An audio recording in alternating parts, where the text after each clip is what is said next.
साथियों, आप सभी को पता होगा छत्तीसगढ़ माध्यमिक शिक्षा मंडल रायपुर की ओर से आपके नवंबर माह का असाइनमेंट जारी कर दिया गया है। तो आज की इस वीडियो में क्लास 12 के हिंदी का पूरा सॉल्यूशन देखने वाले हैं।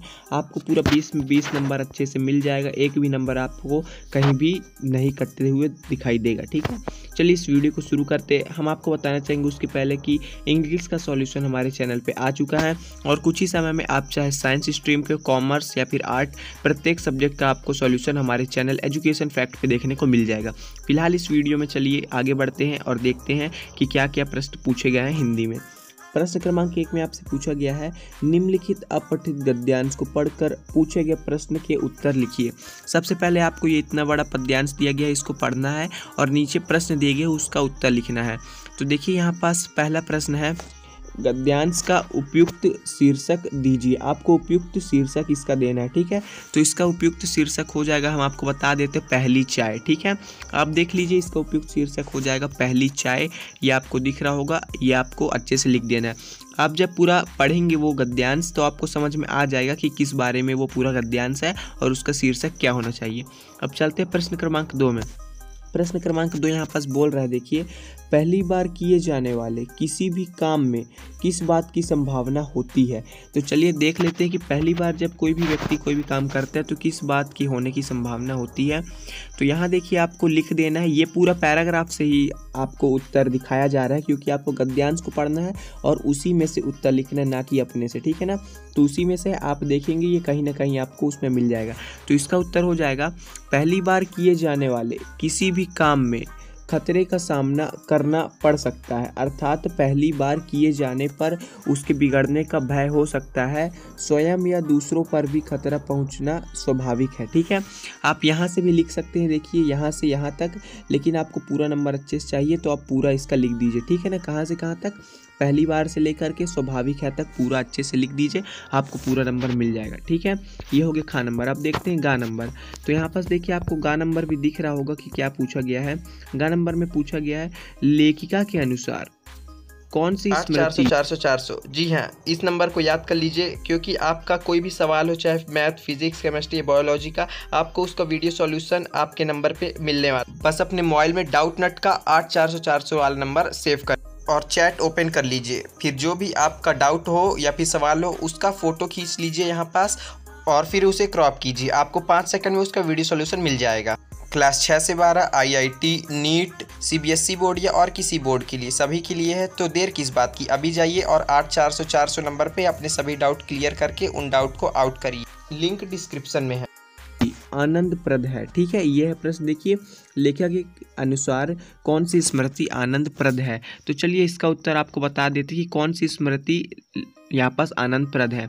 तो इसका उत्तर हो जाएगा, लेखिका के अनुसार किसी काम को पहली बार करने की स्मृति आनंदप्रद है। ठीक है, यहाँ पास आप लोग देख लीजिए, यहाँ पास अच्छे से, यहाँ पास आप बस इतना लिख दीजिएगा, आनंदप्रद होती है। ठीक है, और अच्छे से लिखना चाहते हैं तो आप और लिख दीजिएगा, यदि उस काम को करते समय दुर्घटना भी हो जाती है तो उसकी वह स्मृति भी आनंदप्रद है। तो आपको ये पूरा लिख देना, ये हो जाएगा प्रश्न क्रमांक 1 के गा का उत्तर। अब चलते हैं अगले प्रश्न में। यहाँ पास देखिए अगले प्रश्न में पूछा जा रहा है, लेखिका का कौन सा अनुभव खतरनाक था। ठीक है ना, ये आपको बताना है कि लेखिका का कौन सा अनुभव खतरनाक था। ये पूरी देखिए चाय बनाने की प्रोसेस का यहाँ पास वर्णन किया गया है। ठीक है, तो ये हो जाएगा उत्तर। देखिए, लेखिका ने पहली बार जब चाय बनाई तो चाय को छानने वक्त चाय का गिलास उनके हाथ से छूट गया और फर्श पर बिखर गई। इससे लेखिका के पैर भी जल गए। उनका यह अनुभव खतरनाक था या है। ठीक है, तो ये मेन उत्तर हो जाएगा। ठीक है ना, कि बनाते समय उनके हाथ से गिलास गिर गया जिसमें गर्म चाय थी, जिनसे उनका पैर जल गया। ठीक है, यहाँ पास आप लोगों को ये पूरा उत्तर लिख लेना है। ठीक है, ये आप लिख लीजिएगा। अब चलते हैं प्रश्न क्रमांक इसी के अंगा की ओर। ठीक है ना, ये घा हो गया, फिर इसके बाद अंगा। देखिए, लेखिका ने क्या सोचकर चाय बनाने का निर्णय लिया। इसका उत्तर देख लेते हैं कि लेखिका ने क्या सोचकर चाय बनाने का निर्णय लिया। ठीक है, तो इसका उत्तर देखिए आपको दिख रहा होगा यहाँ पास, लेखिका ने सोचा कि वह अपनी माँ की अनुपस्थिति में अपने पिताजी के लिए चाय बनाकर उन्हें आश्चर्यचकित करेगी और प्रशंसा भी लूटेंगी, इसलिए लेखिका ने चाय बनाने का निर्णय लिया। ठीक है ना। तो यहाँ पास आप ये भी लिख सकते हैं कि अपने पिता को चाय बनाकर आश्चर्यचकित करने के लिए उन्होंने चाय बनाने का निर्णय लिया। बाकी आपको अच्छे से एकदम सुस्पष्ट रूप से लिखना है, तो यही आपको लिखना पड़ेगा। ठीक है, ये आपका अंगा का उत्तर हो जाएगा। अब चलते हैं अगले प्रश्न में। यहाँ पास देखिए अगला प्रश्न आपसे पूछा जा रहा है, आपको अच्छे से दिख रहा होगा, चाय का रंग काला ही बना रहा क्यों। ठीक है ना। तो यहाँ पास ये 4 नंबर है इसी का। टोटल इसमें आपको 7 प्रश्न पूछे गए हैं इसके अंतर्गत। ठीक है। तो अब देख लेते हैं फिलहाल 6वें नंबर का अर्थात 4 नंबर का, चाय का रंग काला ही बना रहा क्यों। आपको बताना है कि चाय का रंग काला क्यों बना रहा। ठीक है। तो अब इसका उत्तर भी देख लेते हैं। तो ये देखिए इसका उत्तर हो जाएगा, लेखिका को यह नहीं पता था कि चाय की पत्तियां कितनी डाली जाए। चाय का रंग काला इसलिए बना रहा क्योंकि लेखिका ने उसमें आवश्यकता से अधिक चाय पत्तियां डाल दी थी। कुल मिला के आपको लिख देना है, चाय का रंग काला इसलिए बना रहा क्योंकि लेखिका ने उसमें आवश्यक से अधिक चाय पत्तियां डाल दी थी। तो ये आपका प्रश्न क्रमांक 1 के 6वां अर्थात चा का उत्तर हो जाएगा। ठीक है। अब चलते हैं प्रश्न क्रमांक 1 के 7वें अर्थात अंतिम प्रश्न में, वो क्या बोल रहा है। तो यहाँ अंतिम प्रश्न देखिए, लेखिका की उम्मीदों पर किस प्रकार पानी फिर गया, समझाइए। आपको इसको थोड़ा समझाना पड़ेगा।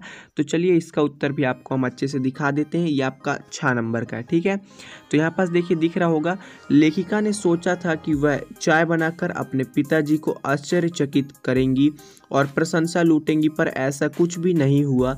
उनसे गलती से सारी चाय फर्श पर गिर जाती है और उनकी सारी उम्मीदों पर पानी फिर जाता है। तो ये हमने आपको अच्छे से समझा दिया।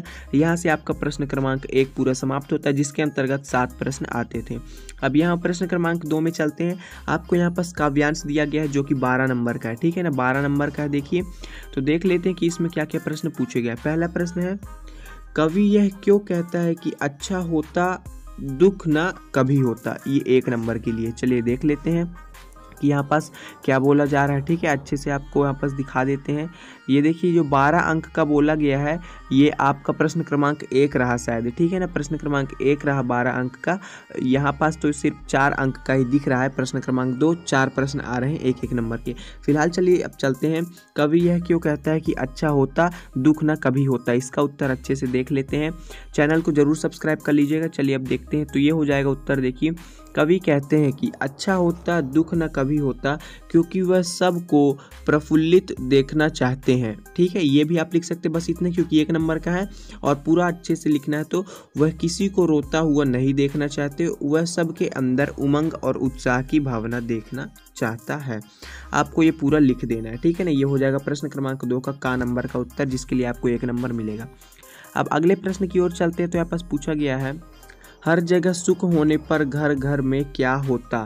ठीक है, इसका उत्तर देखेंगे। और उसका अगला प्रश्न है, सुख से जनता पर क्या असर होता है। फिर उसका अगला प्रश्न है, इस काव्यांश का भाव लिखिए। इन तीनों प्रश्न का उत्तर चलिए एक साथ देख लेते हैं। यहाँ पास आपके सामने देखिए, ये आपको दिख गया होगा। ठीक है, इसके बाद आपका आ जाता है, देखिए खा का उत्तर, हर जगह सुख होने पर घर घर में आनंद ही आनंद होता और सभी का हृदय में प्रसन्नता होती, सभी के घर में आनंद, ठीक है ना, बधावे बजते होते। तो ये हो जाएगा प्रश्न क्रमांक 2 के खा का उत्तर। अब प्रश्न क्रमांक 2 के गा का उत्तर देखते हैं। यहाँ पास जनता पर क्या असर पड़ता है ये पूछा गया रहा। तो देखिए इसका हो जाएगा, कवि के अनुसार जनता में सुख होने पर निम्न असर होता है, किसी भी समय कोई मुख कुम्हलाकर नहीं घूमता, ठीक है ना, फुलाकर नहीं घूमता, सबके मन के अंदर खुशी की लहर दौड़ती तथा किसी के हृदय में दुख की भावना नहीं होती और किसी भी व्यक्ति को रोग नहीं होता। ठीक है ना, तो ये हो जाएगा प्रश्न क्रमांक 2 के गा का उत्तर। अब इसका अंतिम प्रश्न जो कि आपको पूछा गया है, इस काव्यांश का भाव लिखिए। तो इस काव्यांश का भाव हो जाएगा, देखिए इस कविता के माध्यम से कवि यह कहना चाहते हैं कि यदि इस संसार में किसी भी प्रकार का कोई दुख नहीं होता, रोग नहीं होता, नकारात्मकता नहीं होती और प्रेम भावना होती तो यह संसार सुखी होता, सभी मनुष्य भाईचारे के साथ अपना जीवन बिताते। ये हो जाएगा आपका प्रश्न क्रमांक 2 का घा का उत्तर। ठीक है ना, तो यहाँ से आपका प्रश्न क्रमांक 2 पूरा समाप्त होता है, जिसके अंतर्गत 4 प्रश्न आते रहे, एकदम अच्छे से बता दिया गया। फिर बस आपका ये लास्ट प्रश्न बचता है। उससे पहले आपको हम यही बोलना चाहेंगे, चैनल को जरूर सब्सक्राइब कर लीजिएगा, वीडियो को सभी दोस्तों के साथ शेयर कर दीजिएगा। प्रश्न क्रमांक 3 आपसे बोल रहा है, जाति प्रथा भारतीय समाज में बेरोजगारी व भुखमरी का भी एक कारण कैसे बनती जा रही है? क्या यह स्थिति आज भी है? लिखिए। इसके लिए आपको 4 नंबर मिलेगा, तो बहुत बड़ा लिखना पड़ेगा। चलिए इसका उत्तर आपको दिखा देते। तो ये देखिए यहाँ पास प्रश्न भी आपके लिए एक बार और लिखा गया है। जाति प्रथा भारतीय समाज में बेरोजगारी व भुखमरी का भी एक कारण कैसे बनती जा रही है? क्या यह स्थिति आज भी है? कारण भी आपको लिखना है। तो इसका उत्तर यहाँ से चालू होगा। देखिए जाति प्रथा भारतीय समाज में, देखिए अब इसको पढ़ेंगे तो बहुत टाइम हो जाएगा। पहले पैराग्राफ का आप इतना स्क्रीनशॉट ले लीजिए, ठीक है। ये इसी का उत्तर है, बहुत बड़ा लिखना है, 4 नंबर का है।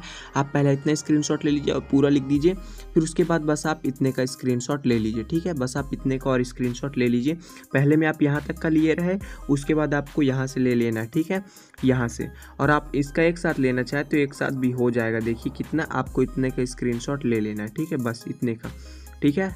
आप इतने का ले लीजिए, ठीक है। तो आपका यहाँ से प्रश्न क्रमांक लास्ट वाला भी समाप्त हो जाता है, जो कि प्रश्न क्रमांक 3 में, जिसमें आपको पूछा गया रहा जाति प्रथा भारतीय समाज में बेरोजगारी व भुखमरी का भी एक कारण कैसे बनती जा रही है? क्या यह स्थिति आज भी है? कारण लिखिए। तो इतना बड़ा आपको 4 नंबर के लिए लिखना पड़ेगा। अब चलते हैं, देखिए यहाँ पास आपका पूरा A to Z समाप्त हो चुका है। इंग्लिश का सॉल्यूशन जरूर देख लीजिएगा और चैनल सब्सक्राइब कर लीजिएगा, ताकि आपको हम फिजिक्स, केमिस्ट्री, बायोलॉजी, मैथ, भूगोल, राजनीति, व्यवसाय अध्ययन, कोई भी स्ट्रीम के हो, आपको पूरा सॉल्यूशन प्रोवाइड कर पाएंगे।